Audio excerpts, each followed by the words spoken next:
आंबेडकर.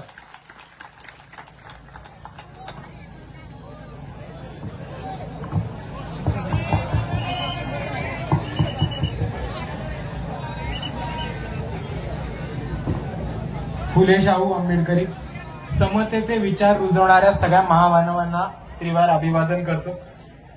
मंचावर उपस्थित सगळे मान्यवर, इथे उपस्थित सगळ्या माझ्या माता भगिनींनो, माझ्या बंधूंनो आणि या क्रांतीतल्या साथीदारांनो, तुम्हा सर्वांना माझा क्रांतिकारी जय भीम.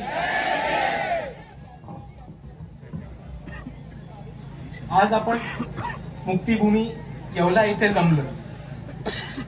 जेव्हा बाबासाहेबांना काळाराम मंदिरामध्ये प्रवेश नव्हता दिला, त्याच्यानंतर 14 ऑक्टोबर रोजी याच येवल्यामध्ये, याच मुक्तीभूमीमध्ये बाबासाहेबांनी एक महत्वाची घोषणा केली होती की जो धर्म माणसाला माणूस म्हणून जगवत नाही, जो धर्म आम्हाला अस्पृश्य म्हणून जगवतो आणि आम्हाला जनावरांसारखा जगवतो, त्या धर्माशी आम्ही नातं तोडणार आहोत.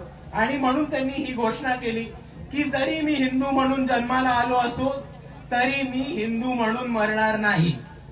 त्या ठिकाणी आपण जमलोय, म्हणून ह्या विचारांना मी अभिवादन करतो आणि एकदा जय भीम करतो.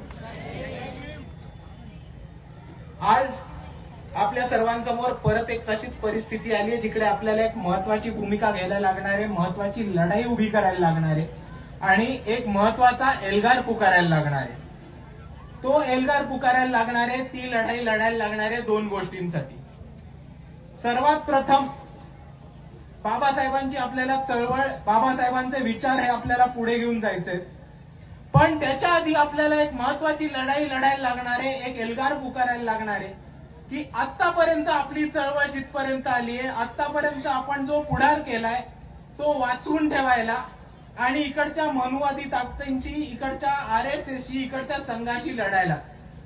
आपण जर भारताची, महाराष्ट्रातली गेल्या 10 वर्षामध्ये परिस्थिती बघितली असेल तर प्रत्येक जिल्ह्यामध्ये, प्रत्येक तालुक्यामध्ये जातींच्या आधारावरती, धर्माच्या आधारावरती दंगली घडवण्यात येत आहेत. आपलं जे एक प्रेरणास्थान होतं, श्रद्धास्थान होतं, जिकडे आपण 1 जानेवारी रोजी वंदन करायला जायचो भीमा कोरेगावला, तिकडे या धारकऱ्यांनी, मधुवाद्यांनी हल्ला केला. आपल्याच पक्षाचा एक तरुण पोरगा होता, अक्षय भालेराव. नांदेड जिल्ह्यामध्ये त्यांनी सर्वात पहिले आपल्या गावामध्ये जयंती केली म्हणून अक्षय भालेरावांना तिकडच्या जातीवाद्यांनी त्यांचा मर्डर केला, त्यांचा खून केला. रोहित वेमुला सारखे विद्यार्थी, दर्शन सोलंकी सारखे विद्यार्थी यांना उच्च शिक्षणामध्ये, महाविद्यालयांमध्ये अशी परिस्थिती करून ठेवतात की त्यांना आत्महत्या करायला भाग येते. आणि म्हणून आम्ही मानतो की ही आत्महत्या नाही, हा एक पॉलिटिकल इन्स्टिट्यूशनल मर्डर आहे, तो एक खून आहे. आणि आज आपल्याला एक महत्वाची लढाई उभी करायची आहे. ती लढाई उभी करायची आहे. आतापर्यंत जे आपण गमावलंय ते इकडच्या मनुवाद्यांनी, इकडच्या आरएसएस वाल्यांनी, इकडच्या धारकऱ्यांनी, इकडच्या संघवाद्यांनी आपल्या हातातून चिरून घेऊ नाही.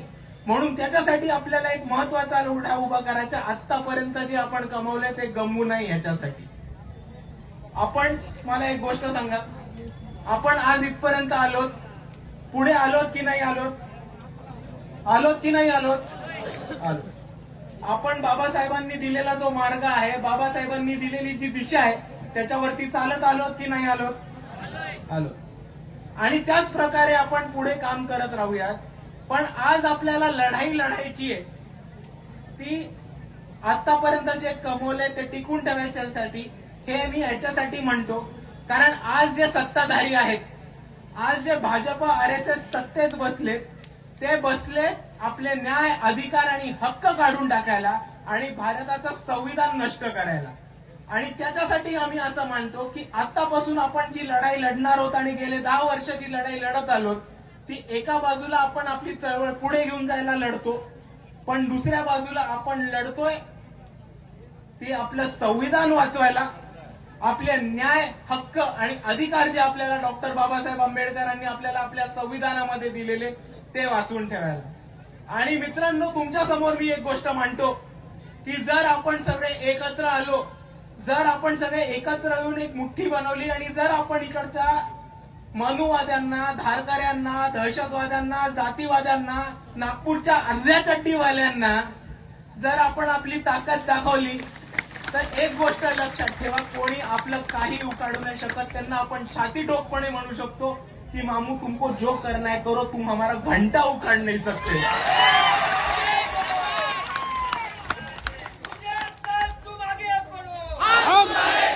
एक महत्वाची घोषणा आपल्याला बाबासाहेबांनी केलेली ती म्हणजे शिका, संघटित व्हा आणि संघर्ष करा. आता मला एक गोष्ट सांगा, इकडे जितके पण लोक जमले, आपण त्या दिशेने चालतोय की नाही चालतोय? चालतोय.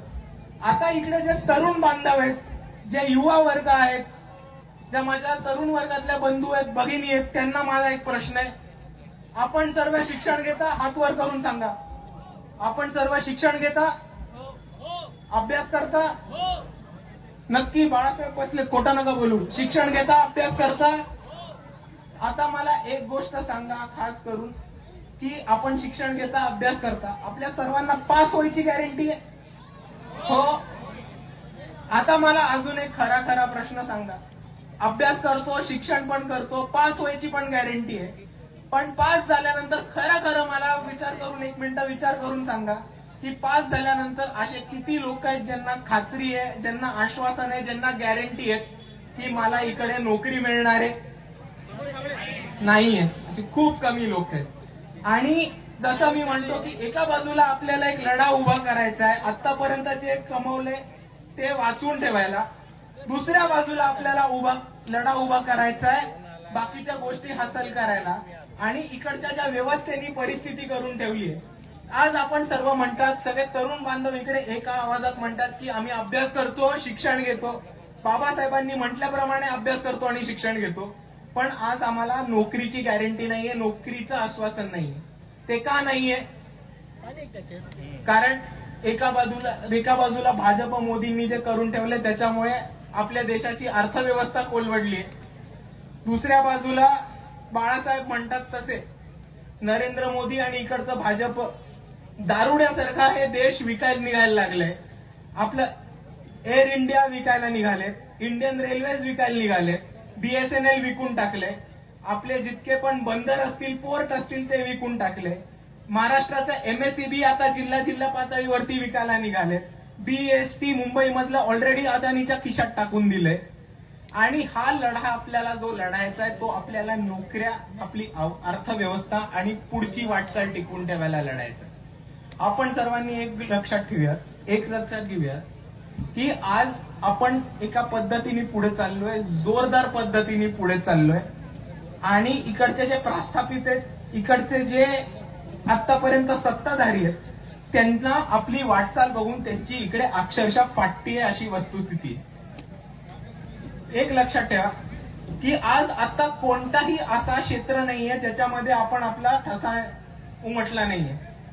आपल्याच महाराष्ट्राचे सिद्धांत कांबळे आहेत, त्यांनी मागच्या महिन्यामध्ये एशियन गेम्समध्ये ब्रॉन्झ मेडल रनिंग रेसमध्ये भारतासाठी मिळवलं. मोना मेश्राम आहेत, ज्या क्रिकेटमध्ये भारताच्या कॅप्टन राहिलेल्या आहेत आणि ज्या क्रिकेट खेळतात. आपण जर 10 वर्षापूर्वी टीव्ही लावला असेल तर आपल्याला टीव्हीवरती एकही चित्र दिसणार नाही ज्याच्यामध्ये आपलं प्रतिनिधित्व होतं. जर 10 वर्षापूर्वी कुठलीही सिरियल सिनेमा काढला असेल तर त्याच्यामध्ये असं बघून वाटतं की ह्या देशामध्ये दलित किंवा बौद्ध राहतच नाहीत का. पण आज ती परिस्थिती बदलली आहे. आज इकडे नागराज मंजुळे असतील, पार रणजित असतील, नीरज घेवाने असतील, त्यांनी आपलं प्रतिनिधित्व मोठ्या चित्रपटामध्ये उभं करणं सुरू केलंय. दुसऱ्या बाजूला जे एक ब्लॉक चेन एक्सपर्ट म्हणून उभे राहिले तसे गौरव सोमवंशी आहेत. आणि आपण ह्याचा सगळ्याचा अभ्यास केला आणि ह्या सगळ्याचं आकलन एका बाजूला ठेवलं तर आपल्या सर्वांच्या समोर येईल की आपण कुठल्याही बाजूनी कमी पडत नाही आहोत, आपण कुठल्याही क्षेत्रात मागे नाही आहोत. मग ह्यांचं षडयंत्र कसं बदललं की यांनी या देशामध्ये खासगीकरणाची सुरुवात केली. इकडच्या अंगणवाड्या बंद करायचा प्रयत्न केला, पब्लिक शाळा बंद करायचा प्रयत्न केला, ज्यांनी आपल्या शिक्षणाचे मार्ग बंद होतील. बरेच महाराष्ट्रातले, भारतातले महाविद्यापीठ असतील, त्या महाविद्यापीठांना, महाविद्यालयांना खासगीकरणाचं स्वरूप चालू केलं, म्हणजे आपल्या पोरांना तिकडे ऍडमिशन नाही मिळणार. जितकं जितकं खासगीकरण हे पब्लिक सेक्टरमध्ये आणत जातील तसं तसं आरक्षणावरती मोठी गदा येत जाईल आणि आपल्या प्रगतीचा, आपल्या प्रोग्रेसचा रास्ता तिकडेच अडकला जाईल. आणि या सर्वावरती आपल्याला मात करायचा असेल तर त्याला एकच उपाय आहे. जसं येवल्यामध्ये 1930 साली बाबासाहेबांनी एक धार्मिक बंड पुकारला होता, हे म्हणून की मी जरी हिंदू म्हणून जन्माला आलो असेल तरी मी हिंदू म्हणून मरणार नाही, तसं आज आपल्या सर्वांना एक एल्गार पुकारायला लागणार आहे राजकीय पातळीवरती की आता ह्यापुढे आम्ही मतदान करू, ह्यापुढे जर आम्ही कोणताही आमदार खासदार पाठवू संसदेमध्ये, इकडच्या विधानसभेमध्ये, तर तो आंबेडकरी विचारधारेचाच असणार आहे. आणि मित्रांनो, आज जी देशाची दुर्मिळ अर्थव्यवस्था आहे, आज जे खासगीकरण चालू आहे, आज जे कंत्राटीकरण चालू आहे, त्यावरती आपल्याला उपाय करायचा असेल तर त्याला एकच उपाय आहे, त्याच्यावर मात करायला एकच उपाय, तो म्हणजे ह्या भारतातली आणि ह्या महाराष्ट्रातली सत्ता आपल्या हाती घेणं. आणि जोपर्यंत आपल्या हाती सत्ता येत नाही तोपर्यंत आपण पॉलिसीजवरती भरोसा करू शकत नाही, आपण पॉलिसी बदलू शकत नाही आणि पॉलिसी लिहू पण शकत नाही. म्हणून आपल्याला हाच निर्धार करायचा आहे की आपण येणाऱ्या सगळ्या लढायांमध्ये एक महत्वाची राजकीय भूमिका घेऊ आणि त्याच वाटचालीने चालू. आपल्या सर्वांना पक्ष माहितीये? आपल्या सर्वांना पक्ष माहितीये? काय पक्षाचं नाव? काय पक्षाचं नाव? मोठ्याने म्हणा, नाशिक मधल्या प्रास्ताविकांना जाऊ देत. काय पक्षाचं नाव? अजून जरा मोठ्याने करा. नागपूर मधले अर्धे चड्डी वाजले हादरले पाहिजेत. काय आपल्या पक्षाचं नाव? आणि एक शेवटचा, दिल्लीमध्ये बसलेल्या नरेंद्र मोदी आणि अमित शहा हादरले पाहिजेत अशा आवाजासाठी. काय आपल्या पक्षाचं नाव?